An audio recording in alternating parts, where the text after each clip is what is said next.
আসসালামু আলাইকুম ওরহমতুল্লাহি ওবরাকাতুহ। আলহামদুলিল্লাহ ওয়াসসালাতু ওয়াসসালামু আলা রাসূলিল্লাহি ওয়া বা'দ। সুপ্রিয় দর্শক, স্বাগত জানাচ্ছি সিনবাদ রিসোর্ট গ্রুপ আলোকিত পথের আজকের পর্বে, powered by Beacon, co sponsor BRB, BSI, Islam bank, Al Arafah Islam bank, Pubali bank, ডগমা হসপিটাল এবং দারুস সুন্নাত হজ ও উমরা গ্রুপের সৌজন্যে। দর্শক, সুন্দর এই আয়োজনে আমরা মহাগ্রন্থ পবিত্র কোরআনে কারীম থেকে তেলাওয়াত এবং ইসলাম ও জীবন ঘনিষ্ঠ ভিন্ন গুরুত্বপূর্ণ বিষয় নিয়ে আলোচনার অবতারণা করে থাকি। আমাদের আজকের আলোচ্য বিষয় মুক্তির মাস রমাদান। আর এই গুরুত্বপূর্ণ বিষয় আলোচনার জন্য এবং মহাগ্রন্থ পবিত্র কোরআনে কারীমের তেলাওয়াত করার জন্য আমাদের মাঝে মান হিসাবে আমন্ত্রিত হয়েছেন দুজন বিদগ্ধ ইসলামিক স্কলার এবং একজন কারি। আমরা প্রথমেই আমাদের মেহমানদের সঙ্গে পরিচিত হব। আমার ডানে রয়েছেন ARM কামরুল ইসলাম, বিশিষ্ট ইসলামিক স্কলার। আসসালামু আলাইকুম রহমতুল্লাহ বারকাতুহু। ওয়ালাইকুম আসসালাম, মোহতারাম, কেমন আছেন? আলহামদুলিল্লাহ। এরপরে রয়েছেন আরেকজন বিশিষ্ট সমাজসেবক জনাব মোহাম্মদ আলী। আসসালামু আলাইকুম রহমতুল্লাহি আবরাকাতুহু। ওয়ালাইকুম আসসালাম, মোহতারাম, কেমন আছেন? আছি আলহামদুলিল্লাহ, আপনি কেমন আছেন? আলহামদুলিল্লাহ। এরপরে আমাদেরকে মহাগ্রন্থ পবিত্র কোরআন কারীম থেকে তেলাওয়াত করার জন্য আমাদের মাঝে আমন্ত্রিত হয়েছেন জনাব কারি জাহিদুল ইসলাম আশরাফি। আসসালামু আলাইকুম ওরহমতুল্লাহি ওবরাকাতুহু। ওয়ালাইকুম আসসালাম, মোহতারাম, কেমন আছেন? আলহামদুলিল্লাহ, ভালো আছি, আপনি কেমন আছেন? আলহামদুলিল্লাহ। তো দর্শক, আমরা আমাদের মেহমানদের সঙ্গে পরিচিত হলাম। এ পর্যায়ে অনুষ্ঠানের শুরুতেই আমরা শুনব মহাগ্রন্থ পবিত্র কোরআন কারীম থেকে তেলাওয়াত। আউযু বিল্লাহি মিনাশ শাইতানির রাজীম।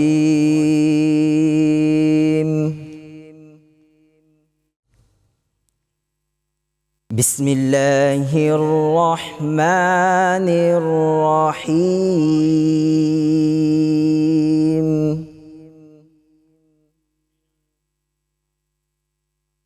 لولا أن تداركه نعمة من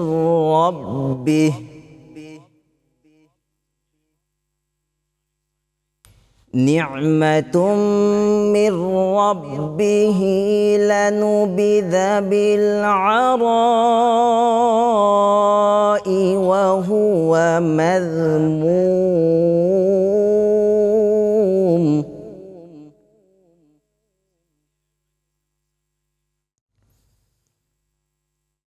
لولا أن تداركه نعمة من ربه لنبذ بالعراء وهو مذموم.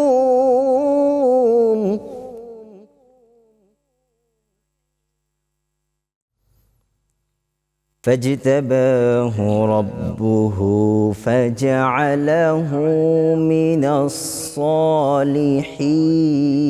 الصالحين. فاجتباه ربه فجعله من الصالحين.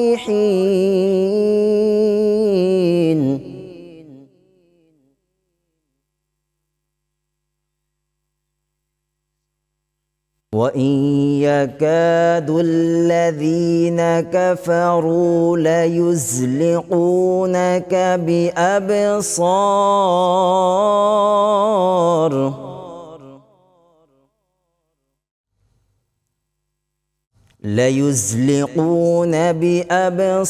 بأبصارهم لما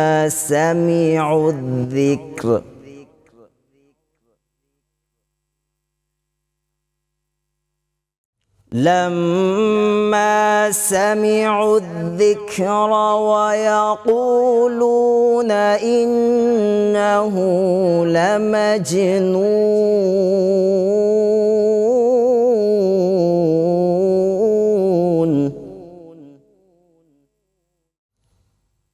وما هو إلا ذكر للعالمين.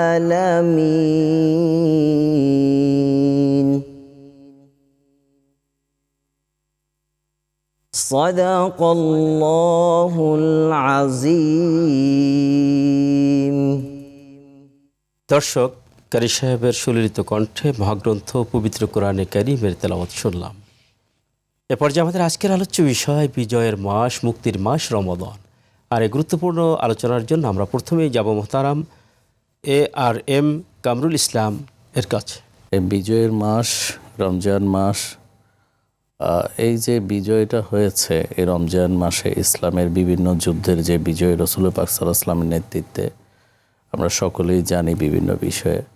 তো বিশেষ করে আমি প্রথমেই বলবো এই বিজয়ের মাস, এই যে আমরা যুদ্ধ বলে থাকি, রসুল পাক সাল্লাল্লাহু আলাইহি ওয়াসাল্লাম যুদ্ধ করেছিলেন। প্রথম যে বদরের যুদ্ধ শুরু হয়েছে এটা রমাদানের 17 তারিখ, 17ই রমজান।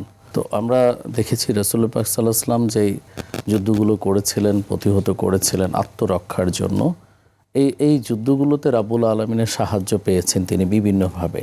কারণ হচ্ছে তিনি এক আল্লাহ বিশ্বাসী ছিলেন, এই জন্য আল্লাহ পাকের প্রদত্ত তিনি এবং আল্লাহ পাকের সিলেক্টেড আল্লাহ পাকের মনোনীত সর্বকালের সর্বশ্রেষ্ঠ। জি, তো এই জন্য ওনার সাথে যারা ছিলেন, সাহাবী হয়েছিলেন, ওনার সফর সঙ্গী যারা হয়েছিলেন, তারা ওনাকে ভালোবেসে এই যুদ্ধে থাকার কারণে আবু বকর রাদিয়াল্লাহু তাআলা শ্রেষ্ঠ মানুষ হয়েছিলেন, সবচেয়ে শ্রেষ্ঠ মর্যাদা। সবাই সমস্ত সাহাবী উজ্জ্বল নক্ষত্র হয়েছিলেন, আসহাবিকান নজুম। তো সেই ক্ষেত্রে উনি কি শিক্ষা দিয়েছিলেন? উনি মানবতার শিক্ষা দিয়েছিলেন। উনি কখনো যুদ্ধ করতে বলেন নাই, কিন্তু যখন ওনার উপর হামলা এসেছে, সাহাবাদের উপর হামলা এসেছে, ইসলামের উপর হামলা এসেছে, যে এগিয়ে যাওয়া, এটাকে যারা সহ্য করতে না পারার কারণে নিজেদের ক্ষমতাকে প্রতিষ্ঠিত করার জন্য এবং ক্ষমতার বিরুদ্ধে যারা আসতেছে তাদের বিরুদ্ধে তারা কি অঙ্কুরেই ধ্বংস করে দিতে চাচ্ছিল। এই জন্যই আল্লাহ রাসূল পাক সাল্লাল্লাহু আলাইহি ওয়াসাল্লাম তাদের বিরুদ্ধে যুদ্ধ করেছিলেন। চমৎকার করে বলছিলেন। এখান থেকে আমরা আপনার কাছে ফিরবো। দর্শক, আলোচনার পর্যায়ে সময় হলো একটি বিরতির, ফিরছি একটু পরেই, ততক্ষণ আমাদের সঙ্গেই থাকুন।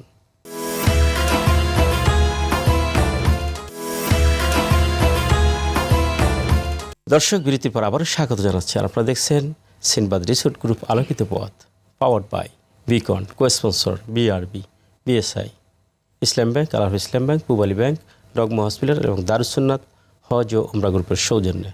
মোহতারাম, আপনি চমৎকার করে বলছিলেন। আমরা এখান থেকে আপনার কাছে ফিরবো। আমরা মোহতারাম আপনার কাছে জানবো, আপনি তো একজন সমাজসেবক এবং সমাজকর্মী। তো রাসূল পাক সাল্লাল্লাহু আলাইহি ওয়াসাল্লামের জীবন যে স্টাডি করেছেন, কীভাবে রাসূল পাক সাল্লাল্লাহু আলাইহি ওয়াসাল্লাম এই যুদ্ধগুলো মোকাবেলা করেছেন এবং ইসলামের বিজয়গুলো কীভাবে সংগঠিত হয়েছে, ব্যাপারে যদি বলতেন। যে বিজয় এবং স্বাধীনতা, আজকে যে আমরা এক এক দেশের সাথে যে যুদ্ধ দেখছি, এই যুদ্ধ আর ওই রসুলের সাথে যে যুদ্ধ, ইসলামিক যে যুদ্ধ, এটার আকাশ পাতাল ডিফারেন্স। আমরা যদি দেখি যে এই রমজান মাস আমাদের মুসলমান জাতির জন্য, মুসলমান উম্মার জন্য একটি শিক্ষা এবং মুক্তির যে একটা মাস, সেই মাসটাই এই রমজান মাস থেকে শুরু হয়েছে। যেমন মক্কা বিজয়, আমরা জানি যে মক্কা বিজয় এই রমজান মাসে শুরু হয়েছে। আমাদের ধর্মীয় যে মুক্তির দিশারি, আমাদের যে ধর্মীয় পবিত্র আল কোরআন এই রমজান মাসে নাজিল হয়েছে। তা আমরা যে রাসূল সাল্লাল্লাহু আলাইহি ওয়াসাল্লাম যে আলোচনা, যে রাসূল সাল্লাল্লাহু আলাইহি ওয়াসাল্লাম যে শিক্ষা আমাদের দিয়েছেন, যে যুদ্ধ মোকাবেলা, রসুল আমাদের আলোচনা বলেছেন যে রাসূল সাল্লাল্লাহু আলাইহি ওয়াসাল্লাম সরাসরি যুদ্ধ অংশগ্রহণ করেননি, তিনি আত্মরক্ষার জন্য কিন্তু সে যুদ্ধ অংশগ্রহণ করতে বাধ্য হয়েছেন।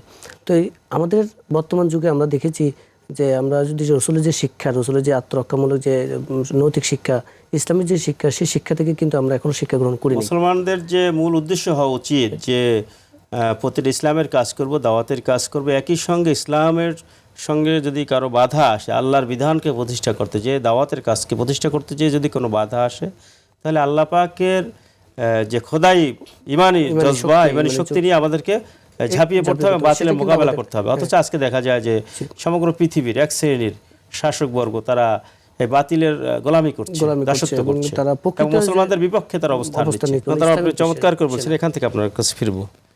তো আসলে তো মোহতারাম, আমরা আলোচনা শুনছিলাম যে ইসলাম এসেছে লিউযহিরাহু আলাদ-দীনি কুল্লি, সকল বাতিল মতবাদের উপর ইসলামকে প্রতিষ্ঠিত করার জন্য, বিজয় দান করার জন্য। অথচ আজকে আমরা দেখি যে সেই মুসলমানরাই বাতিলের সঙ্গে হাত মিলাচ্ছে। তা কীভাবে এখান থেকে আমরা ফিরে এসে পরিপূর্ণ খোদা ইমানের বলে বলিয়ান হয়ে কিভাবে আমরা আল্লাহ পাকের দ্বীনকে প্রতিষ্ঠার জন্য, দ্বীনের ঝান্ডাকে উঁচু রাখার জন্য কিভাবে আমরা ঐক্যবদ্ধ হতে পারি? মুসলমানের জন্য স্বাধীনতা হচ্ছে প্রথমেই নফসের বিরুদ্ধে জিহাদ করে স্বাধীনতা অর্জন করা। এই জিহাদ আমি পরিপূর্ণ আল্লাহর কাছে সারেন্ডার করলাম, আত্মসমর্পণ করলাম। ইসলাম মানে হচ্ছে আত্মসমর্পণ করা, মুসলমান মানে হচ্ছে আনুগত্য করা। তো আনুগত্য কি? আমি আল্লাহ রাব্বুল আলামিনের কাছে আত্মসমর্পণ করলাম, আল্লাহ রাসূলের যে আদর্শ ওখানে আনুগত্য করলাম, আল্লাহর হুকুম মেনে নিলাম, আল্লাহ পাকের নিষেধ থেকে আমি নিজেকে মুক্ত করলাম। এখন এই হুকুমটা যদি আমার চরিত্রের মধ্যে না থাকে, আমার মুখে মুখে থাকে, তাহলে তো আমি স্বাধীনতা পেলাম না।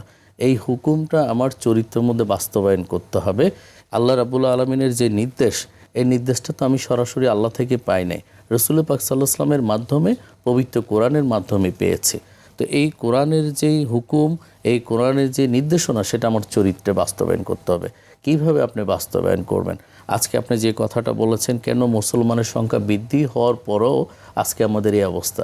আমার একটি প্রবাদ আছে যে, বাড়ছে জনসংখ্যা, কমছে মানুষ। মুসলমান বাড়ছে, আমরা নামে মুসলমান হলে হবে না, ইমানি বলিয়ান হতে হবে। তো এই জন্য আমাদের প্রথমত হচ্ছে স্বাধীনতাটা হচ্ছে আমাদের ইমান ঠিক রাখতে হবে, আমাদের আত্মশুদ্ধি করতে হবে। এই আত্মশুদ্ধি করার জন্য প্রথমত আমাদের আত্মশুদ্ধি ব্যক্তির সংস্পর্শে থাকতে হবে। যেমনি করে রাসূল পাক সাল্লাল্লাহু আলাইহি ওয়াসাল্লামের সমস্ত নবী রাসূলের সহবতে যাওয়ার পরে তার আত্মশুদ্ধি হয়েছে। এখন দেখা যাচ্ছে আমরা সারা বিশ্বের দিকে যদি মুসলমানের দিকে তাকাই, আমরা যারা বাতিল বিভিন্নভাবে, আগে দেখা যেত মুসলমানরা বিভিন্ন বুজুর্গানের দিনের সঙ্গে থাকতেন এবং তাদের কাছ থেকে বিভিন্ন পরামর্শ নিতেন। জি জি জি, বিবাহ করবেন কিভাবে, কিভাবে সন্তান লালন করবেন, সমস্ত কিছু পবিত্র কোরআনে আছে। তো এই কোরআনের শিক্ষাটা সত্যবাদী সত্যবতীদের সাদিকিনদের, হ্যাঁ, তো আপনি এই কোরআনের শিক্ষাটা তো যিনি কোরআন সম্পর্কে জানে, কোরআনের শিক্ষা গ্রহণ করছে, তার কাছ থেকে গ্রহণ করতে হবে। আপনি একা একা তো শিক্ষক হতে পারবেন না, ছাত্র হওয়া যাবে না। তো এই জন্য এই শিক্ষাটা গ্রহণ করলে যখনই আপনি ইমানই মজবুত হবে, আপনার চরিত্র যখন সুন্দর হবে, রাসূল পাক সাল্লাল্লাহু আলাইহি ওয়াসাল্লামের আদর্শ যখন আপনার ভিতরে আসবে, আপনি অন্যায়ের কাছে মাথা নত করতে পারেন না, আপনি জুলুমের কাছে মাথা নত করতে পারেন না। আপনি বিশেষ করে যারা ইসলামের বিরুদ্ধে, যারা প্রভুত্ব, নিজেকে প্রভু দাবি করে, যেমনি করে ফেরাউন এবং নমরুদরা করেছিল, এই প্রভুত্ব দাবি করে যারা আল্লাহ রাব্বুল আলামিনকে না মেনে নিজেকে প্রভু মনে করে, এদের বিরুদ্ধে লড়াই করতে হলে, ইসলামকে প্রতিষ্ঠা করতে হলে প্রথমে আপনাকে আত্মশুদ্ধি অর্জন করে স্বাধীনতা অর্জন করতে হবে। এরপরে আপনি যখন একটু আগে আপনি বলেছিলেন যে 313 জন কিভাবে বিজয়ী হলো, সংখ্যা অনেক কম, কারবালার প্রান্তরের ঘটনা যে 73 জন কিভাবে, তো এই যে এই বিজয় আনতে হলে প্রথমে আপনাকে ঈমান আনতে হবে, তখনই আপনি মুমিনের বিজয় মূলত হলো আল্লাহ পাকের দ্বীনের উপরে ইস্তেকামাত থাকা। ইন্নাল্লাযিনা ক্বালু রাব্বুনাল্লাহ সুম্মা ইসতাকামু তাতানাজ্জালু আলাইহিম। দুনিয়ার স্বাভাবিক পরাজিত হয়, এটা কোনো পরাজিত নয়। তা আপনি বিশেষ করে যদি এটাতে ঈমানে মজবুত থাকেন, সে আল্লাহ রাব্বুল আলামিন আগের যুগে বিশেষ করে এই রমজানে যেভাবে মুসলমানের বিজয় এনেছে, সে আল্লাহ এখনও আছেন, থাকবেন। তো সে আল্লাহ রাব্বুল আলামিন আপনাকে সাহায্য করবেন। একমাত্র আমরা সাহায্য কার কাছে চাই? আল্লাহর কাছে চাই। তো এই জন্য আপনাকে ইমানি শক্তি যদি থাকে, আপনি অন্যায় এবং আপনি যদি মুসলমান হয়ে আরেক যে প্রভুত্ব করছে, যে ইসলামের বিরোধিতা করছে, যে জুলুম করছে, মানুষ হত্যা করছে, তার সাথে যদি আপনি আতাত রাখেন, তাহলে প্রকৃত মুসলমান নহে আপনি। চমৎকার করে বলছেন। আমরা সর্বশেষ আপনার কাছে আসবো, কিভাবে আমরা আল্লাহ পাকের বিধি বিধান, হুকুম আহকামকে পালন করে এবং অন্যান্য যে বিষয়গুলোকে পালন করে আমরা নিজেদেরকে একদম বিজিত, একদম মোমেনে কামেল বানাতে পারি। আসলে আমরা যেটা দেখতে পাই বর্তমানে, যে মুসলমান হয়ে মুসলমানের শত্রু, আমরা মুসলিম হয়ে মুসলমানের শত্রুতা পরিণত করি। আমরা ইহুদিদের সাথে, আমরা বিধর্মীদের সাথে আতাত করে আমরা কিন্তু জীবনযাপন করছি। এটাই আমাদের সর্বপ্রথম পরাজয়। আমাদের উচিত কোনো আকীদা, কোনো কিছু বিবেচনা না করে আমরা মুসলিম হয়ে আমরা মুসলিম ঐক্য গঠন করতে হবে। যতক্ষণ পর্যন্ত মুসলমানরা ঐক্যবদ্ধ না হবে, ততক্ষণ পর্যন্ত কিন্তু মুসলমানের বিজয় আশাদিত হবে না। তো আমাদের উচিত হবে, আমরা আমাদের দেশে মুসলমানদের ভিতরে আমরা দেখি যে একজন মুসলমান ভাই কোন একটা বিধর্মীর আক্রমণ করছে, আমরা তাদেরকে আকীদার দোহাই দিয়ে আমরা তার থেকে দূরে সরে যাই। মুসলমান ইমানের দাবিতে সকলে মুসলমান, যখন কাফির যখন মুসলমানদের বিরুদ্ধে ঐক্যবদ্ধ হবে, তখন আমরা ইমানের দাবিতে সকল মুসলমান এককভাবে মানে ঝাঁপিয়ে পড়তে হবে। নিজেদের মধ্যে বিভিন্ন রকমের মতপার্থক্য থাকতে পারে, কিন্তু ইমানের দাবিতে আমরা সকল ঐক্যবদ্ধ থাকতে হবে। কিন্তু আমরা দেখি যে যখন আমাদের এক মুসলমান ভাই হয়তো আকীদা ভিন্ন হতে পারে, কিন্তু তখন যখন কাফেররা তাদেরকে আক্রমণ করে, আমরা কি করে আকীদার দোহাই দিয়ে আমরা তাদেরকে দূরে সরে যাই। একসময় তোমাকেও মারবে, এর আগে বিভিন্ন ভাবে আপনি দেখেছেন ইতিহাসে, বাংলা পৃথিবীর ইতিহাসে এগুলো দেখছেন পার্ট বাই পার্ট। এই জন্য আমাদের উচিত কোনো আকীদা বিবেচনা না করে আমাদের উচিত সকল মুসলমানের ইমানের দায়িত্ব ঐক্যবদ্ধ থাকা। যতক্ষণ পর্যন্ত আমরা মুসলমানরা ঐক্যবদ্ধ হতে না পারবো, ততক্ষণ পর্যন্ত আমরা বিধর্মীর কাছে নির্যাতিত নির্যাসিত হয়ে থাকবো। এই জন্য আমাদের উচিত সকল মুসলমান, সকল মুসলিম উম্মাহ এবং আজকে এই রমজানের ইতিহাসকে এবং বদর যুদ্ধের ইতিহাসকে যদি ধারণ করতে পারি, মক্কা বিজয়ের ইতিহাসকে যদি ধারণ করতে পারি, এবং কোরআনের জীবন বিধান পুরোপুরি কোরআনের ব্যবস্থা আছে, জীবন ব্যবস্থা, সেটাকে যদি আমরা ধারণ করে আমরা মানতে পারি, তাহলে আমরা কিন্তু আগামীতে বিজয় অর্জন করতে পারবো, মুসলমান জাতি বিজয় অর্জন করতে পারবে। চমৎকার করে বলছিলেন মোহতারাম। আমরা সর্বশেষে আপনার কাছে আসবো যে ইসলামের যে বিজয়গুলো সাধিত হয়েছে আপনি যে পার্ট বাই পার্ট কয়েকটি বলতেন। জি, ধন্যবাদ। বিশেষ করে এই রমজান মাস আত্মসাধনার মাস, যেটা আত্মশুদ্ধির মাস। তো এই সিয়াম সাধনার মাধ্যমে আরেকটি শিক্ষা দেয় কীভাবে আমরা বিজয়ী হব নিজেকে আত্মশুদ্ধি করে। তো বিশেষ করে আমরা একটু আগে যে কথাটা বলেছিলেন এই বিজয়ের যে বিষয়টা এবং যুদ্ধের যে বিষয়টা, তো আমরা যদি দেখি রাসূলুল্লাহ পাক সাল্লাল্লাহু আলাইহি ওয়াসাল্লামের শিক্ষা অনুযায়ী আজকে মুসলমানের এই যে এত গ্রুপিং, এত দূরত্ব, হ্যাঁ, এত বিভিন্ন দল উপদলে বিভক্ত হওয়ার যে বিষয়টা, আল্লাহ পাক বলছেন ওয়াতাসিম বিহাবলিল্লাহি জামিয়া। জি জি। তো আমরা এই বিভক্ততা থেকে মুক্ত হতে হলে আমাদের ঐক্য দরকার। বিশেষ করে আমরা এক আল্লাহকে মানি এবং তার প্রেরিত রাসূল পাক সাল্লাল্লাহু আলাইহি ওয়াসাল্লামকে আমরা মানি। তো সেই ক্ষেত্রে কোরআনও মানি। আমাদের মধ্যে এই পার্থক্য কেন? এই বিভিন্ন মতের পার্থক্য থাকতে পারে, বিভিন্ন বিষয়ে পার্থক্য থাকতে রাসূলের পারে, ব্যাপারে আল্লাহ পাকের ব্যাপারে কোনো পার্থক্য আমাদের থাকা যাবে না। তো ওই ক্ষেত্রে আমরা যদি এক থাকি তাহলে আমরা কিন্তু কোনো মানুষের বিরুদ্ধে না, কোনো ধর্মের বিরুদ্ধে না, আমরা হচ্ছি জুলুমবাজদের বিরুদ্ধে, অন্যায়কারীদের বিরুদ্ধে, যারা শোষণ করে তাদের বিরুদ্ধে, যারা অত্যাচার করে, যারা পাপাচার করে তাদের বিরুদ্ধে। তো তাদের বিরুদ্ধে হলে আমরা সত্যের পক্ষে, সলেহিন সাদেকিন। তা আমরা সত্যের পক্ষে হলে আমাদের সত্যবাদী হতে হবে। চমৎকার করে বলছিলেন মোহতারাম। জি জি। আপনাদের উভয়কে আজকে স্টুডিওতে এসে গুরুত্বপূর্ণ আলোচনা উপহার দেওয়ার জন্য এবং আপনাকে মোবারকবাদ জানাচ্ছি। দর্শক, আসলেই যদি রমাদানের শিক্ষাকে আমরা কাজে লাগাতে পারি, রমাদান আল্লাহ রাব্বুল আলামিন যতগুলো বিজয় দান করেছেন, বিশেষ করে বদরের যুদ্ধে মাত্র 313 জন অস্ত্র ছাড়া নিরস্ত্র সাধারণ মুসলমান কিভাবে 1000 অশ্বারোহী এবং অস্ত্রধারী কাফির বিরুদ্ধে বিজয় লাভ করেছে এবং মক্কা বিজয় হয়েছে বিনা যুদ্ধে। এভাবে ইসলামের অনেকগুলো আমুরিয়া এবং ইসলামের অনেকগুলো বিজয় সাধিত হয়েছে। আসলেই যদি আমরা আল্লাহ পাকের প্রতি পরিপূর্ণ স্যালেন্ডার করতে পারি, ইসলামের বিধিবিধানগুলোকে আমরা যদি জীবনে বাস্তবায়ন করতে পারি এবং আমাদের জীবনকে এবং সম্পদকে আল্লাহ পাকের রাস্তায় ব্যয় করতে পারি, তাহলেই আমরা সফলতা লাভ করতে পারবো। সে আশাবাদ ব্যক্ত করে আগামী পর্ব দেখার আমন্ত্রণ জানিয়ে আজকের মতো এখানে বিদায় চাচ্ছি। হাদা মা ইনদি ওয়াল ইলমু ইনদাল্লাহ আলাইহি তাওয়াক্কালতু আলাইহি উনীব। আসসালামু আলাইকুম ওয়া রাহমাতুল্লাহি ওয়া বারাকাতুহু।